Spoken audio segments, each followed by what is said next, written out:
Hello, cherries. Welcome to Live Jerry Cherry Monday, special episode Monday, episode 46. Live Jerry Cherry Monday, episode 46. And usually we go live on Sundays, but wasn't able to do it yesterday or the last two Sundays, so I've been doing it on Monday at 7:30.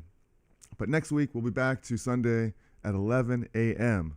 in the morning, so you can wake up bright and early, grab your coffee, tune your guitars, and we could play. So hopefully you guys are enjoying your Monday so far. I know that I am. And we have a great little lesson for you today. It's going to be on 13th Arpeggios, which are really useful, really helpful. And I'm going to give you a round of applause. Just 'cause I like to. So it's really cool, and it's very useful, and it's a way that you could learn the intervals all over the guitar neck, and they sound something like this. All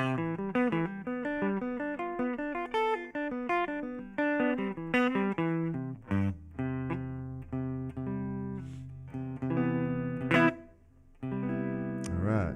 Hello, Kelly. We have my friend Kelly here in the chats.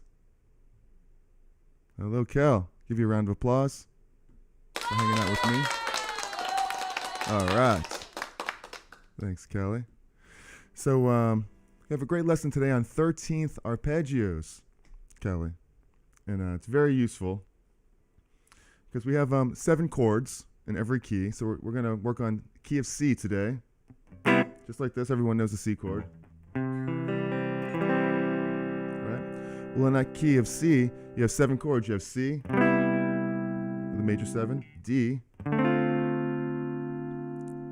D minor 7, you have E minor 7, you have F major 7, you have G 7, you have A minor 7, you have a B minor 7 flat 5, and back to C again.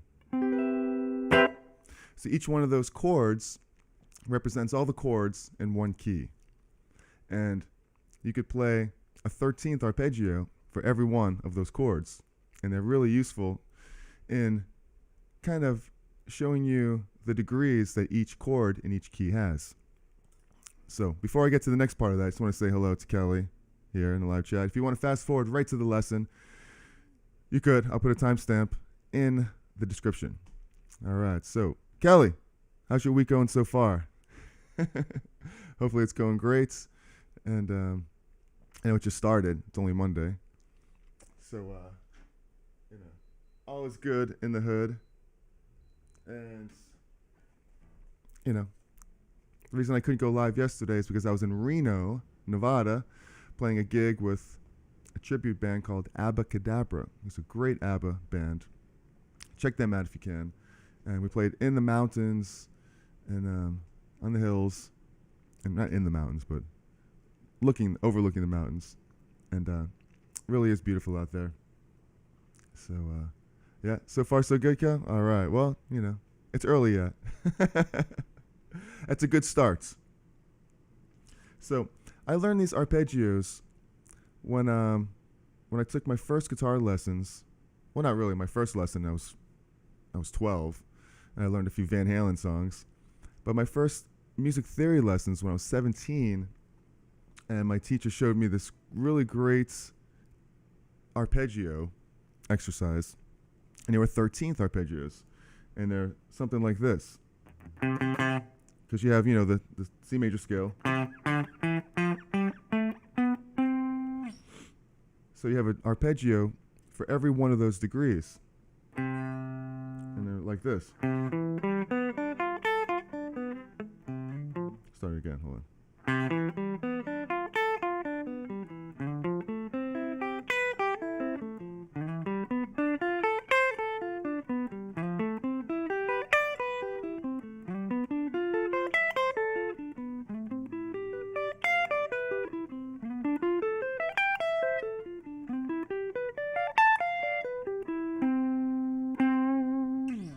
See what I mean?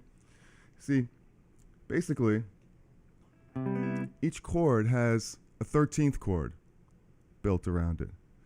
Hello, Thomas Moore. How you doing? Each chord in each key has its own 13th arpeggio. Because you know there's a 7th chord.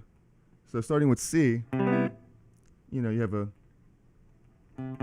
major third, 5th, a 7th, major 7th, back to the octave again. But there's extensions on each chord. You have a 9th, an 11th, and a 13th. So each chord in each key has those extensions as well. So if you're going to play like a regular C chord, or like this arpeggio points out all the extensions. So you have the 3rd, the 5th, the 7th, the 11th, the 9th, the 11th, and the 13th. Because you could count right down the scale too if you want to. You have 1, 2, 3, 4, 5, 6, 7, 8. Root against your 8, 9, 10, 11, 12, 13. So if you just target those numbers, you have the 13th arpeggio. So you have 1, 3, 5. So if you wanted to just play a 7th arpeggio, you could stop right there and go. Or if you wanted just 7th, you go.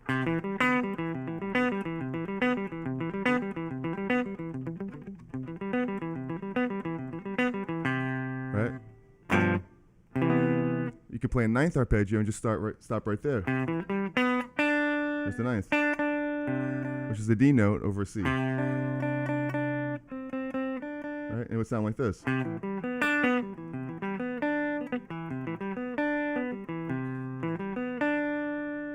Or you could play an 11th arpeggio. You could stop right there and it would sound like this.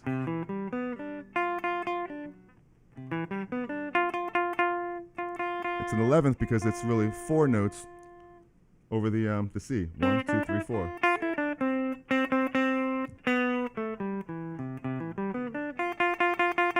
And then you have the 13th arpeggio. It's the last note you could hit right here.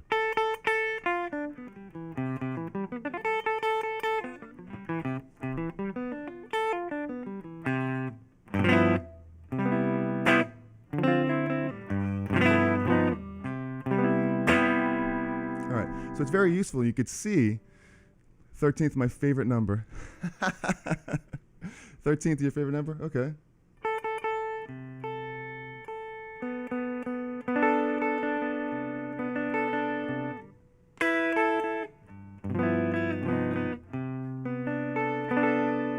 So it's very pretty sounding arpeggio. And it's really the 6th. You know, 6 and the 13th. The 4 is the 11. The 2 is the 9. It's really just 8 numbers apart from each other. And so 13th is your favorite. That's good. Okay, so hopefully you're picking up on this. So diatonically, if that is a word, in the key, you could do the same thing with all 7 chords. So when you go to the D minor, you have an arpeggio as well. You have say you want the 7th arpeggio, it would be like this. So that's the 13th arpeggio on the 2 chord in D minor. Because if you were to play a D Dorian scale, which is the 2nd degree off the major scale, it would be like this. And then, right? Here it is, the first 6 notes of it. And I actually did a lesson on modes where I showed all of the diatonic modes in this position. So I'll put a card right over here so you can go back and refer to that. So it'll be very useful to check that video out too. Then come back to this one so you can really kind of point out how I'm counting these arpeggios. So really, if you start on the D, you got 1, 1, 2, 3, 4, 5, 6. That's a Dorian scale. So, and then once again, it's just the way that I learned these first modal positions. And they're useful for these arpeggios because you could really count, you can kind of see the template that it gives you. Right?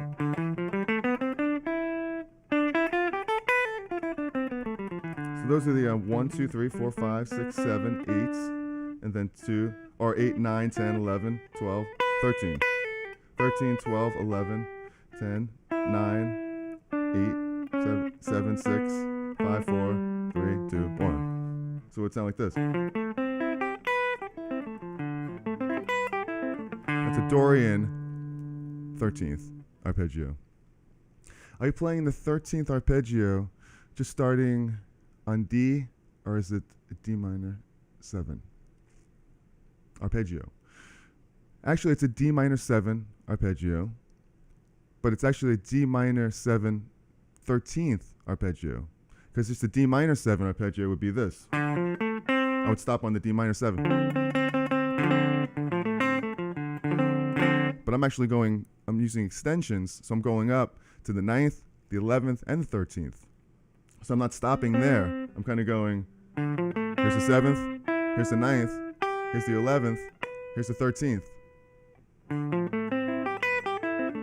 A lot of people play an arpeggio kind of like this, where it's a...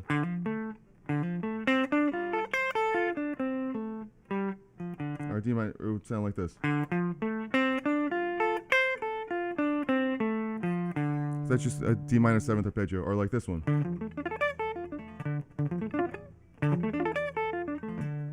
That's just a D minor arpeggio. Because you're just hitting the root, the 3rd, the 5th, then the root, the 3rd, the 5th, again, then the root. So you're only hitting 3 notes.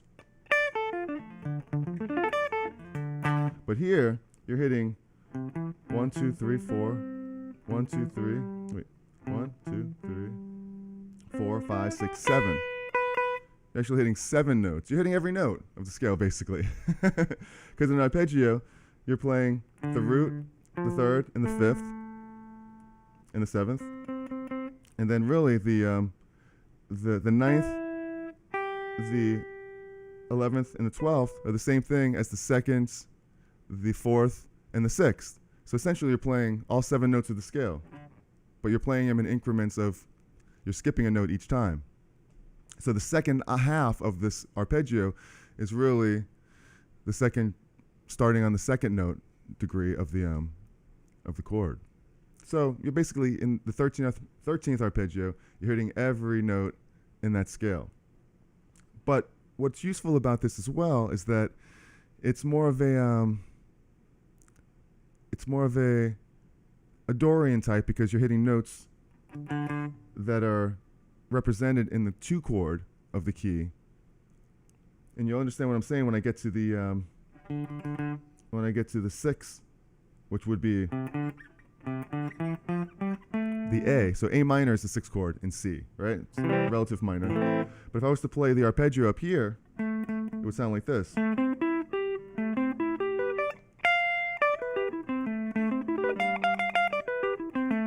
Because the 6th is a minor 6 and not a major 6. In the 2 chord, it sounds more like this. You know? It's a, let's see. Over the D, right? Whereas on this A,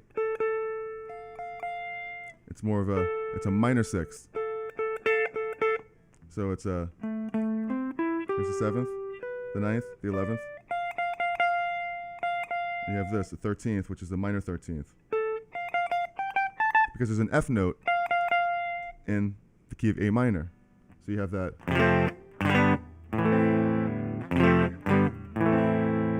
Whereas in the 2 chord on D, the 6th is major, because it's an A note over the D chord.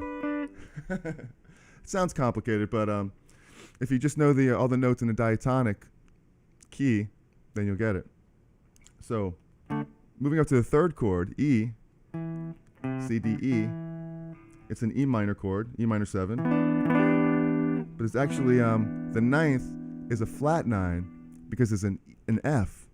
So, the scale, the Phrygian scale, is E, F, G, A, B, C, D, E. Again, so you have E, F, G, A, B, C. Right? E, F, G, A, B, C.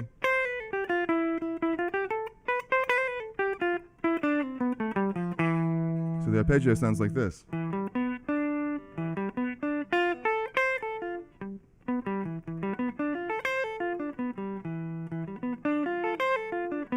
The 13th arpeggio. See how it's different sounding this one? That's a 13th arpeggio, but so is this.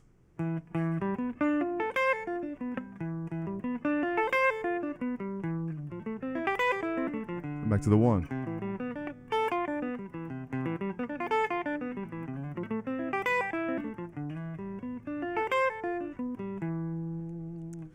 So you have your minor chord, which is, basically pretty general. It's 3 chords, so it's an E minor 7 chord, right? You know this one. And, okay, we're still in tune so far. It's pretty good. Holding up. So hopefully, any questions about this so far? I don't want to be losing anybody here. Hopefully you're getting that. So play the 13th arpeggio, starting on the roots of the chord. So, even though I'm in the key of C, I'm really playing a C 13th arpeggio, a D minor 7 arpeggio off the 2 chord, and a E minor 7 arpeggio off the 3 chord. And I know that the 3 chord has a, it's not just a minor 7, but has a flat 9 in it as well, because the notes that go along with it are an F. Right? So once I get to that 9th chord, I know that the F's going to be flat. So the 9th chord's going to sound like this. Which I always hated the sound of this chord. When I first learned this, I was like, that just doesn't sound right. Because it's very similar to this one. That's just a regular D minor 9 chord, which sounds nice. But then the 3rd one sounds, instead of just playing it this, you have to flat this one, which is the 9th, and it sounds like this. So I'm understanding the sound of this now, but when I first started learning these, the chord sounded horrible, and it still does sound horrible. But at least I understand what it's doing. It's this note over this note. And once the resolve, back to the E again. C minor 9th. It's a half step up. What song could we use this for? Yeah, that's a good question, Pat. You could use it for every song. And I'll show you why in a second. Actually, I'll just show you why now. Say, what song? Give me any song. If it's say the first song I could think of would be, say my song Jackie. I have a song called Jackie, and it's basically an A Lydian. Hear that? What that is? That's a Lydian, sharp 4. This note right here. That's what gives it that sound. So if I was to play an A Lydian 13th arpeggio, I'd have all those notes in that. And it sounds like this.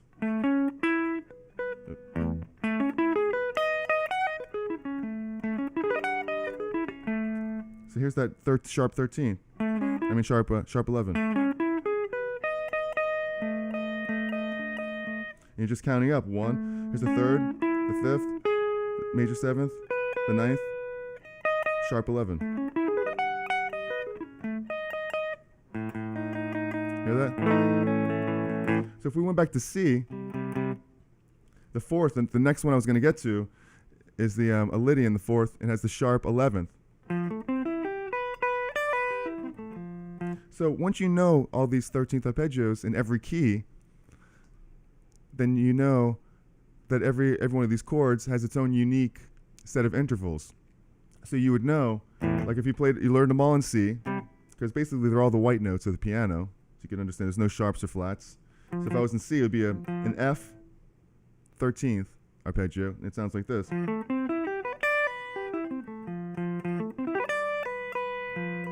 you'll hear that sharp 13. And that's much different than this C. Here's a C major 7 chord in the key of C. It sounds like this. So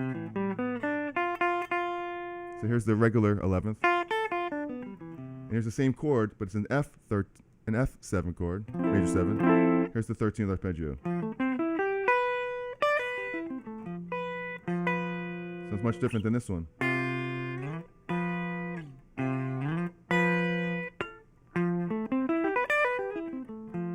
Right, and that's what gives it that sound, where it's that Lydian sound.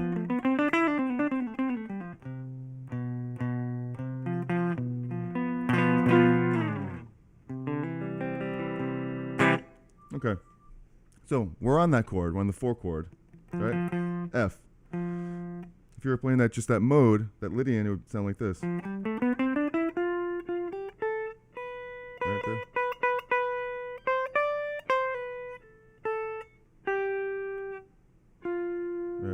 Right here.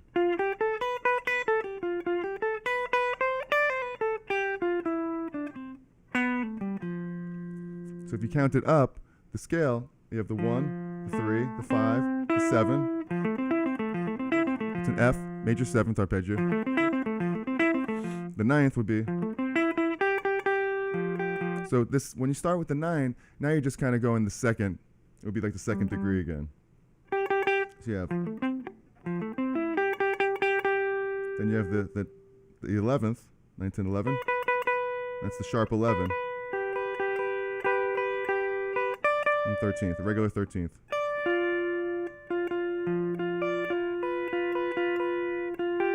So here's a 9th. Here's an 11th. And another beautiful thing about this is that it gives you a visual of what the intervals look like.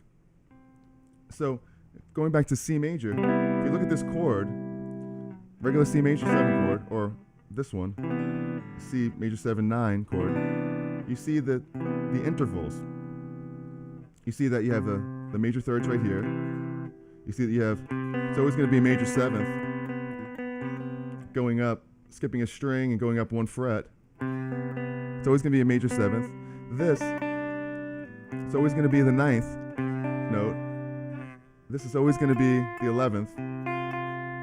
If you could picture that's your starting point on your template, that's always going to be, if you're on the A string, the C note, 2 frets down, and on the high E string, it's always going to be your regular 11th. That's always going to be your 13th. So right there, you've seen like all of your intervals. Major 3rd, there's a 5th, there's a major 7th. So if you ever want to make it a dominant 7, you just drop it down. That's your regular, a dominant 7th. So it's right here. Your 9th's always there. 11th's always there. 13th's always there. So, and what's beautiful about this template is when you see the 2 chord, if you did the same thing, if this was D major, like this, I'm dropping everything to where the 2nd major is now minor, where this major 7th is now a minor 7th. So we got this. We still got the same 9th, because it's the same position. It's right here. The 9ths are all the same, except for the E has a flat 9. It's right here. Right, that ugly sounding one. Won't resolve. So we just kind of just took the same shape, here, but we changed it. We just dropped a few notes. Right? So now you know, basically, if you know that template,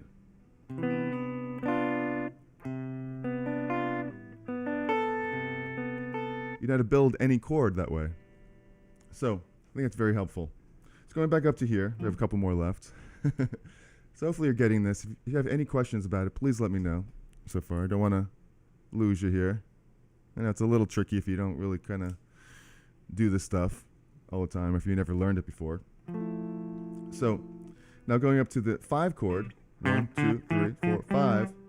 It's a G7 or a G7 9. So I'm putting the 9, the 11, and the 13th. So it's much like a regular major chord. You have the 13th. The only difference is it's a dominant 7th. So that's the visual template you have of a dominant 7th, 13th arpeggio. Looks like this.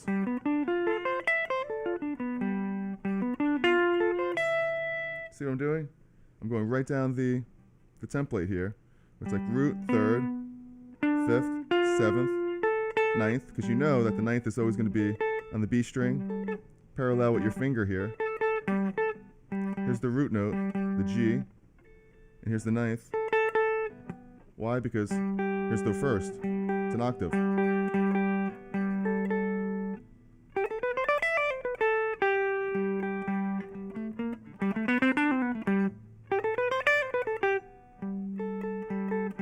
So it's the 9th. The 11th is always right there. And the 13th is right there. So, very helpful stuff there. Then the next one is an A. It's the 6th chord of the 7 notes. You have 1, 2, 3, 4, 5, 6. It sounds like this. Oops. And that's the A minor 7 13th arpeggio. But this one has a flat 13 because the 13th, so here you have the A, which would be the 8. Say you're counting from 8, 9, here's your 9th, 10, 11, 12, 13. So we're not going to play an F sharp in the key of C because F is natural in the key of C. So it's right there. So this is really only the second time we've hit a flat 13, because here's your 13 in C, it's right here. In D, it's right here. In E, it's right here. When we played this this arpeggio. And just once again, right there, it's using the same template. You're just looking at it just like you would the C chord, where you have the 3rd, the 5th, the 7th, the 9th, the 11th, the 13th. Up here, you're just flattening everything. You have the 3rd, the 5th, the 7th, flat 9, the 11th, flat 13. Here's a normal 13. We're flattening it. Just because of the notes, how they're related in C. There's no sharps or flats. So you got E, F, G, A, B, C, D, E, F, G, A, B. So you really have to follow those notes when you're building these chords. That's basically all it is right there. But it's the same fingering for every key, so even if you don't know the notes, it doesn't matter. You don't need to know if they're sharp or flat or whatever. I can do all the same exact thing in the key of E. Right? It's the one chord. It's the same thing as I played down here in the C. Go to the 2 chord. Right? Or the 3 chord. Or the 4 chord. With that Lydian. Remember that one?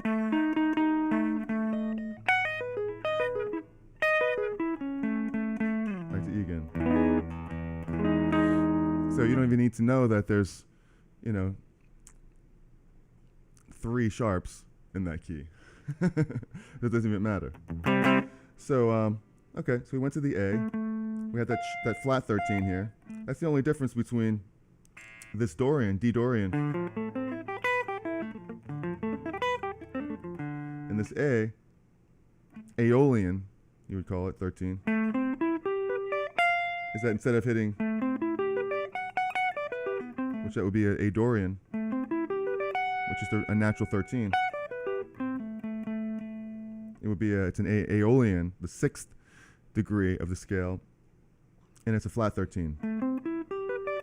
So it's a regular 3rd, minor 3rd, regular 5th, regular dominant 7th, or minor 7th, regular 9th, because there's a B note, the key of A minor, regular 11th, because there's a D note, natural, but here's the difference. You have an F in it, which makes it a flat 13. And the last one is a B, which really like a Locrian scale. The B is going to be a minor 7 flat 5 chord, essentially. So it sounds like this. So you have the natural, the B note, minor 3rd. There's a flat 5. So even if you took this like the C chord. If you looked at it like the same B major 7, you take all the same notes. If it looked like this, or same thing that we do down here, or here. We did it here. We're going to flat the 3rd. Here's the normal 5th. We're going to flat the 5th. Here's the 7th. We're going to flat the 7th. The 9th. We're going to flat the 9th. So everything's flat in this one pretty much. And the 13th sounds like that. So the whole thing's going to sound like this. Here's the root, flat 3rd, flat 5th, flat 7th, flat 9th, regular 11th, because it does have a natural 4th here. And here's the G note, which makes it a flat 13. As opposed to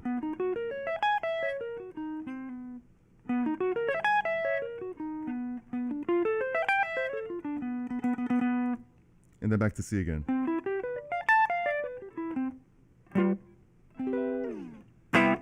All right. Well, hopefully you got that. And a cool exercise is to, play the arpeggios.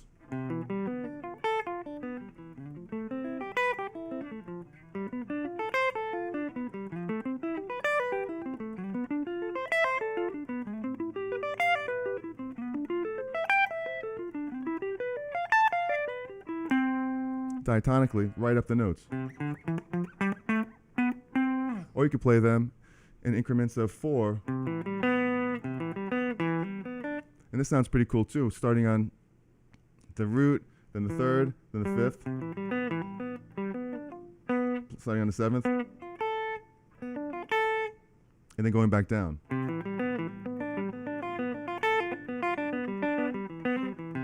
And then up to the next D position.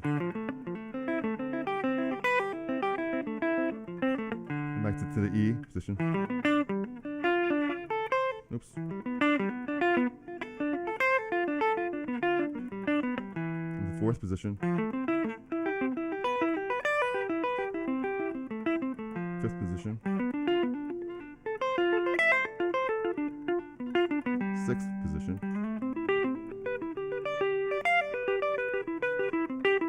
7th position.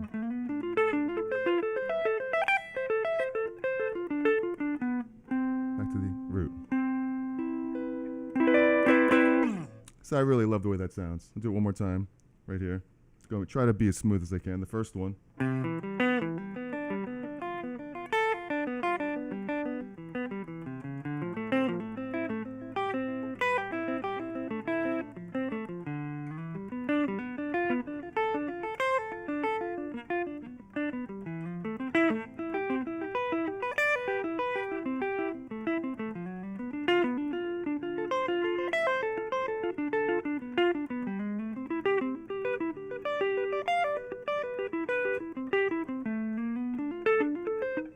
Oops. Oops.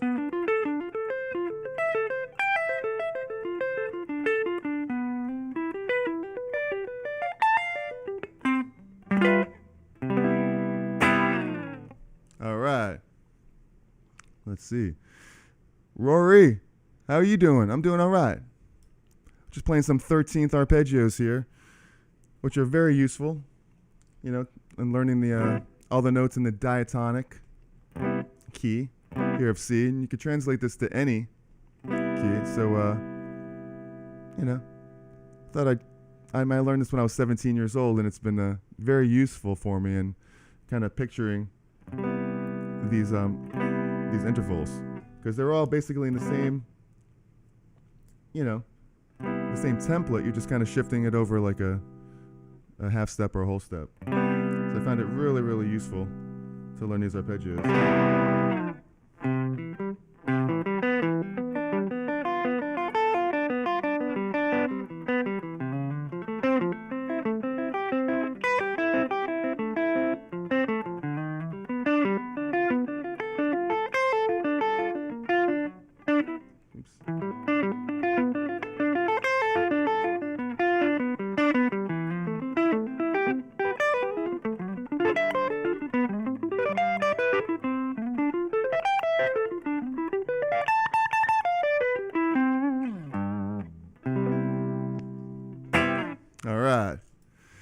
So hopefully you got something out of that. Let me know if you have any questions. Let me know in the comments section. And, I made a video recently about the Strymon Iridium pedal that I'm playing through right now to get these sounds, which is really cool. I'm really, really enjoying this pedal. Like this is like a Fender Deluxe sound. And it allows me to plug my foot pedal right into it so I can kick on my distortion.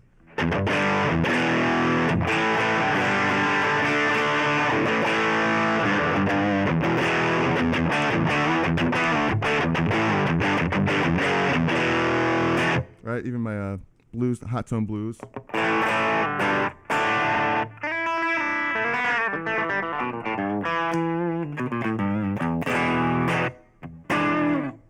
My delay pedal I kick on.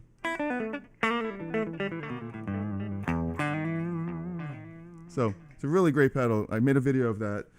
I'll put a card of it over here. Check out the link in my description to see that video I made on that. And I made some really cool modal videos that really coincide with the way that these arpeggios work. So definitely use that as a reference and check that out.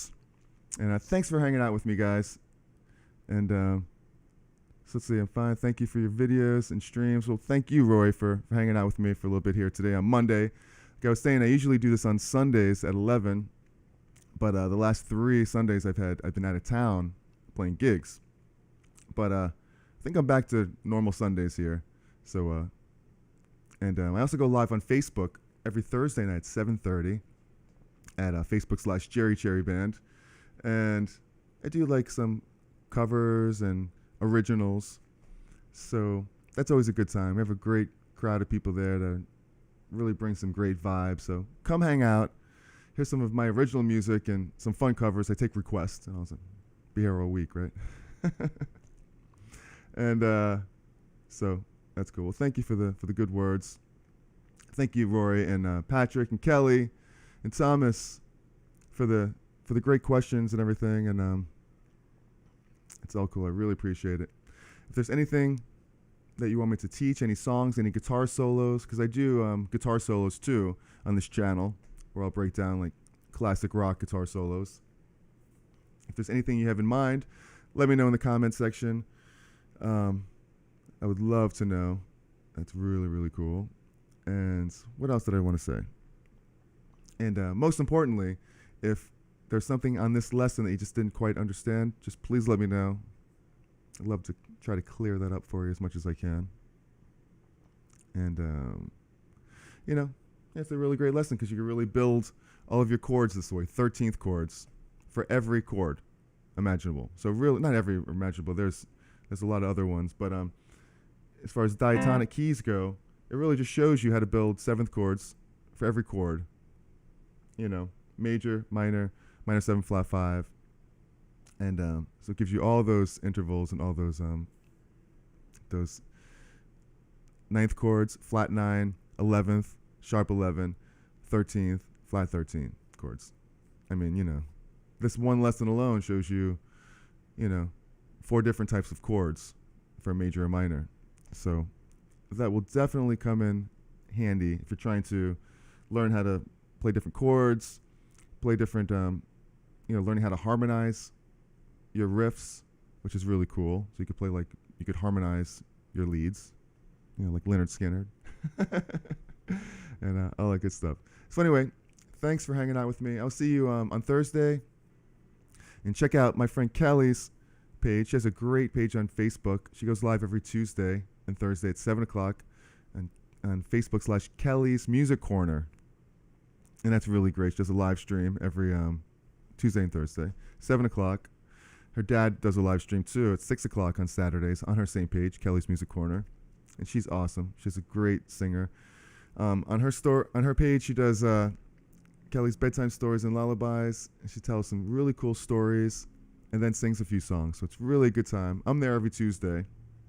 It's harder on Thursdays for me, but every Tuesday. Tomorrow night, I'll be there. And so Rory's picking up his guitar right now. Yeah, it's really great stuff, man. I always love to come back to this because it just sounds really cool playing these arpeggios.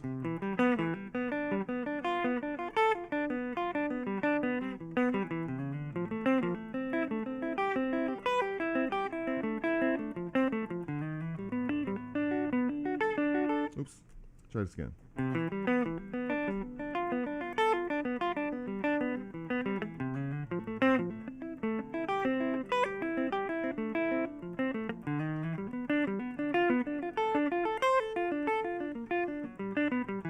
It's hard to get. So let's get to practice these and try to get them like one shot all the way through. Let's try one more time.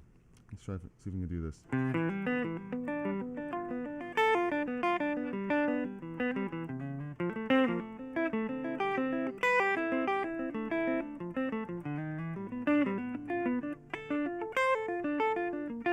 See, that's hard. This one's hard.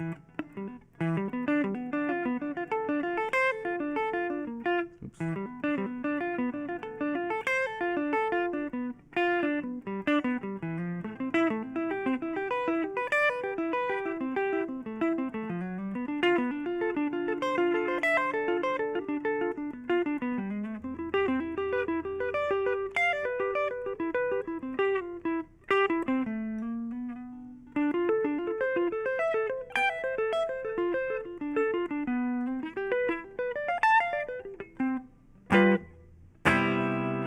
All right. So, thank you very much, Kelly. Thank you guys for hanging out with me. I will see you on next week, next Sunday, 11 o'clock. So remember, be cool, be kind, and be cherry. Thanks for hanging out with me today. Enjoy the rest of your evening, and have a great week, and I'll see you next time. All right. Ciao, guys. Have a great night. Love yous.